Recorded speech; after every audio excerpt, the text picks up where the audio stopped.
Hi, everyone. Thanks for joining us at the Digital Studio at Cape Town Conversations 2024.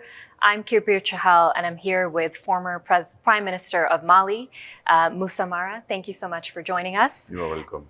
We are here to talk about Africa Rising and how the region can seize opportunities in the 21st century. We've been watching Africa for well over a decade now, and its potential as a hub for trade, technology, and sustainable development continues to grow. The region has been incredibly resilient in the face of geopolitical tensions, high food and energy prices, susceptibility to extreme weather events, and pockets of political instability. But the region needs structural transformation. The structure of African economies has remained the same largely since the 1990s, and high external debt service payments and high global interest rates means that there is constrained ability to invest in high productivity sectors. Rapid growth, vast amount of natural resources, and a very young population means Africa is at the forefront of opportunity, and we're here to discuss how we can leverage these for its structural transformation. Thanks again, Prime Minister Moussa. So let's start by talking about what do we mean by sustainable and inclusive growth in practice, and how can we use that to actually transform the lives of Africa's citizens? As you said, the first thing, if you look at Africa, is the youth of the African population. Average age in Africa is around 23. And if I take the example of my own country, the average age is 17. This is not a country of youth, it is a country of children. All issues for Africa should be linked to how we will manage the creativity, the innovation driven by the youth in our country, in our continent. This is the first thing, how to use the youth in Africa in the sustainable way of development, in economy and the other issue. This is the first thing. The second is our natural resources. Africa is a continent of natural resources, mineral resources, agriculture, farming, water, wind, solar, and how we'll use this huge amount of resources to leverage a real industrialization in Africa, to transform these resources, to give job to youth, and to put Africa in the global value chains. Nothing is possible without industry. Nothing is possible. And we have the raw materials, and we have to transform it. The third is the human capital. If we need industries, we should invest more in education, in training, in the way we'll have enough engineers, enough skilled people to attract investors in the continent. The last one could be how these different things would be done sustainably. We have to think about sustainability now due to climate change and the impact of the climate change in our different lives. And that means to invest more in green energy, to be more aware of how impactful our climate on our lives, and in order to not follow what the Western countries and the industrialized countries did 1 century or 2 centuries ago, but to try to find a new way for industry, a sustainable way. I think these different things we have to manage all in order to make the continent in the better place than where it is now. I really agree. I think those are four incredibly important topics. So let's start with one of them on human capital. Obviously, I think 1 in 4 young people will be African by 2030. So it's a huge amount of resource. But at the moment, a lot of African young people are stuck in low-wage employment, or they're stuck in low productivity sectors, agriculture being one of them, or retail services sector. So how can we support them to upskill? You talked about education. Are there specific initiatives that we can involve young people in, and how can we invest in them more to leverage? Yes. Before that, we should fix our attention on something people are not talking about enough. This is demography. Demography in Africa is so dynamic. And the demography is the big driver of the youth and how Africa hosts a lot of youth. You said 1 or 4 youth in the world is in Africa, and by 2050, 1 or 2 youth will be in Africa. Mm-hmm. We have to manage our demography. We have to control our demography. That not means we have to ban, we have to fight against demography. We have to control, to make just enough to renew people, to maintain the youth in the population, and to avoid the youth flow of birth for the woman in Africa. We have to manage this issue. The second is immediately education. But in this way, our educational system should be reformed to be more connected to our economies, to be more connected to the strength of the different countries. The country has different advantages, different specificities, and that's why we have to connect more and to have the education ordered and driven by the economy. More connection between education and training system and the economy. The third is the governance, economical governance and political governance. We should be more strategist, look for the next decade instead of the next years, and to work according of these realities. The right combine of these different issues will help Africa to continue to keep maintaining the youth in the continent, the creativity among the youth, and to give at the same time to the youth enough skills to count on the coming world. Absolutely. And I think a really important point from you on demographic, and I think the importance of universal health care as well to support that. You, when you were Prime Minister of Mali, were elected at quite a young age. What did you learn from your time in office, and how can we support more young people to enter into governance? I became Prime Minister in 2014 at the age of 39. I was the youngest Prime Minister of Malian history. And being in this highest level of power with a so young age is both an advantage and a real risk, real danger. What is it? It is an advantage because young means creativity, innovation, a lot of energy, commitment to do job and to do things. And in the country like mine, with a lot of issues, security issue, reconciliation issue, economical issue, that means a lot of things to do. And I was really committed to deliver service to people, and especially to youth.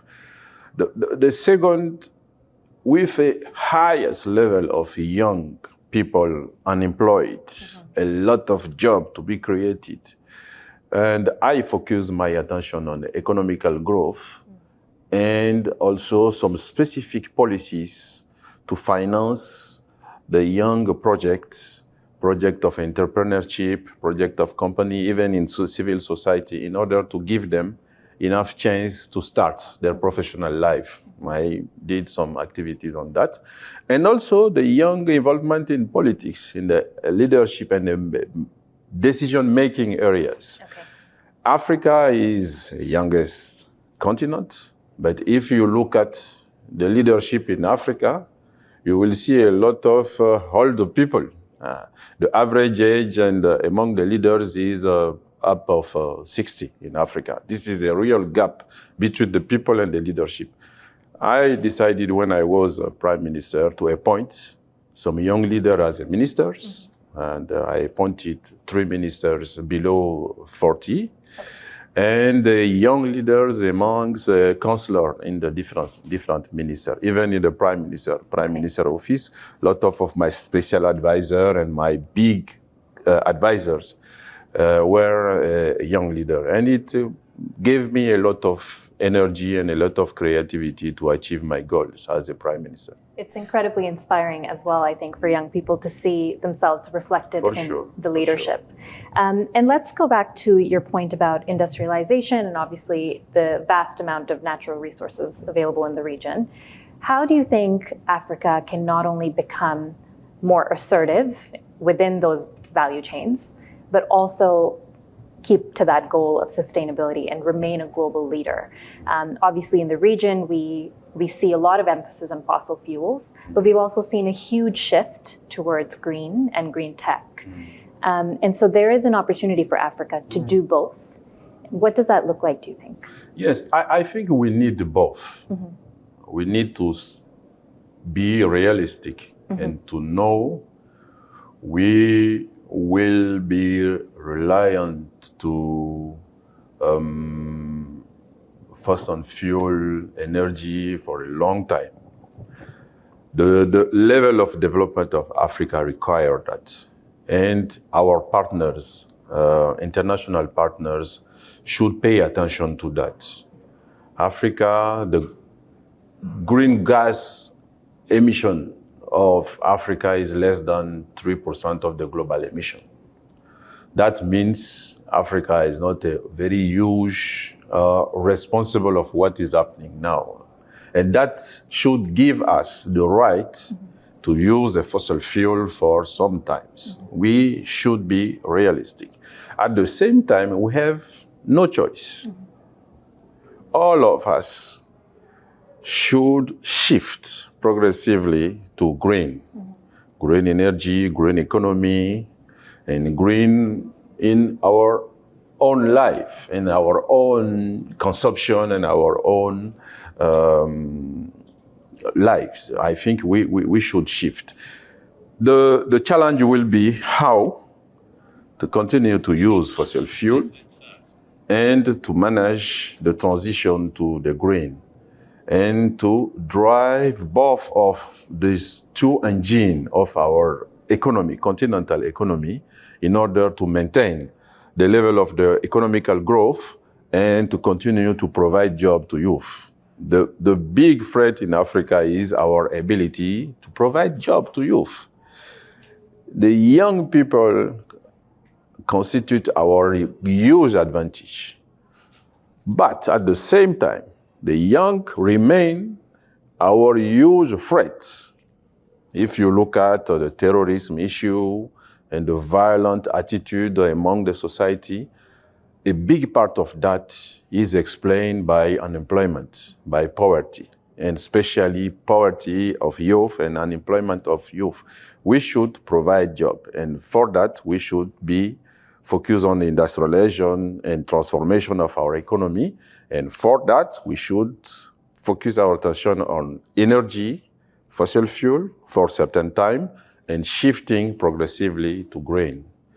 This is a very big issue, but it is not out of our strength. Yes, I agree. I think it's right to say also that we have no choice. Obviously the whole world needs to act to respond to climate change, but Africa especially, there's a lot of countries that are especially vulnerable to climate risks and climate shocks. And of course, young people in Africa care a lot about the climate. And so I think we can do more in also talking about the jobs that the green revolution can bring.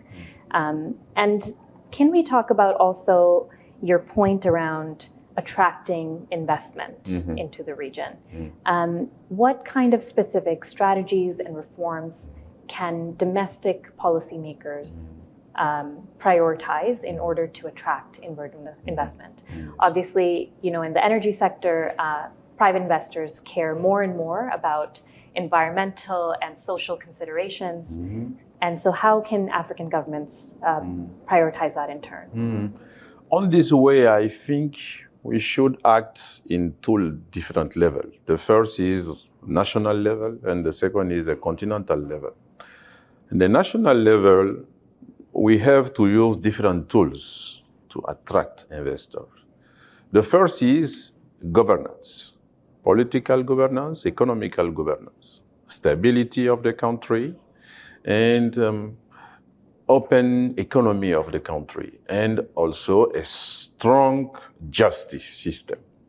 The investor needs to be given some guarantees about the strength of the justice, independence of justice, professionalism among judges, and the fight for against corruption, transparency, different things like that, to improve the level of the governance of our country, politically and economically. And then we have also to make human resources available for industries, for investors. They will need engineers, they will need human resources to manage their company and their investment.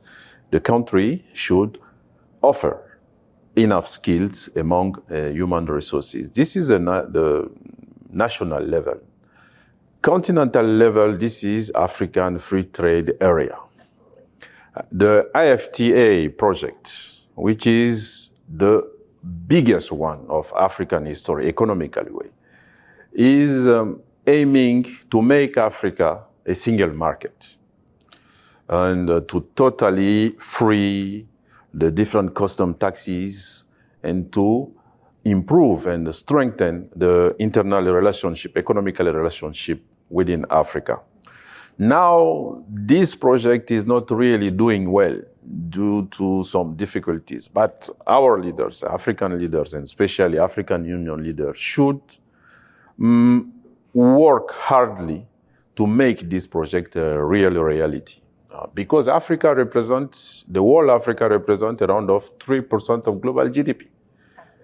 And it is 54 countries. 54 countries. This is so division. We together, we represent around of 3%. We have to be together and to become a real global player, economical. That's required to realize this important project. This is the continental level. National level and continental level, we should act in both ways. Fantastic. Final question. What is your 5-year vision for Africa? I am aligned to African Union vision. Mm-hmm. African Union vision is 2063 vision. We are in 2024. This is long way to go. This is 4 decades. And this vision should be the ultimate target for each country. And above the country for each region. Africa has 5 regions: West, East, Central, North, and South. And all of us, nationally and regionally, we have to work together in order to get these goals in 4 decades. It is very far, but it is not impossible. Nothing is impossible. We need a real political will first. Real political will, a leadership really committed for their countries and at the same time for Africa. This is first thing. This is my vision, leadership and governance. The second, we should be convinced by the fact of no future for Africa without unity. No future. It is not possible. It is not possible for South Africa. It is not possible for Egypt. It is not possible for Nigeria without unity of African countries. And this vision will drive to this real unity, economically and politically. And we have all to work on it, on the national level and the African level. I will dedicate my path to that for the next coming years and the next coming decade. And I am hopeful we'll get it, inshallah.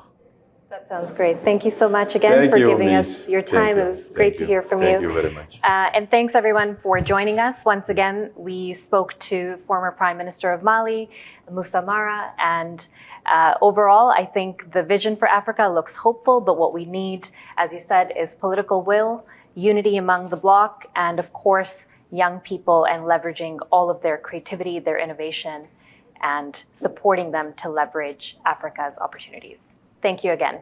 Thank you.